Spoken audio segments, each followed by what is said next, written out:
หมายสงครามพี่น้องปันแห้งเอาหังเสียงซุ่มข่าวผู้เดือดเขาคาทั้งเสียงวันที่12เดือนจุนปี2025เมื่อในย้ำกลางในหนึ่งมองซึ่งมันจะเฮิ่มมินตึกปล่อยหมักลง3ปากป่องตกใส่จ้องเหมือนเจ้าแดห้องเฮียนสอนดิกดีมานดีในเซเว่นนำตูย้อนหมักตกใส่เสเฮ็ดได้จ้องเหมือนเจ้า2ดังแดห้องเฮียน2ดังในลูกไก่นี่ค่ะ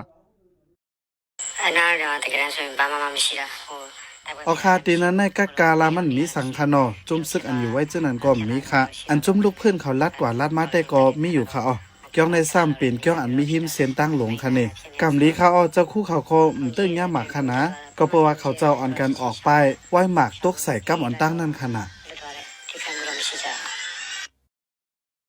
มันดีในอยู่ในเอิ่งป่างลงในเซเว่นนำตูมีเนื้อแกเว้งสีป้อเว้งนำตูย่ำเหลียวในพื้นที่ในอันมีปังตึกสังเสซึ่งมันเอาหมากปล่อยใส่เฮิรนเยแลกย่องวัดวะผาเสอลูกไก่ในมีกว่า3ปอกเย่าเนี่ยค่ะ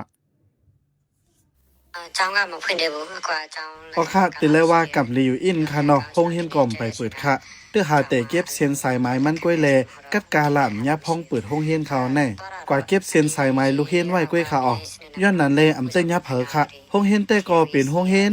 เที่ยวอี4ออนโฮเซเปิดเผยไว้ค่ะอ๋อ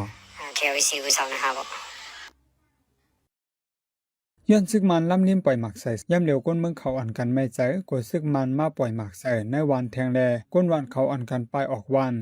กว่าซ้อนไว้ตั้งวันป่างลงซึ่งในตั้งน้ำไหนค่ะวันมันดีในหลังเฮิรนนับ60มี6คนหมอกปากไปกำนำเป็นพี่น้องใต้แลตะอ้างอยู่โฮมกันไว้พ้นมาเมื่อปี2023เดือนเดซเบอร์ในก็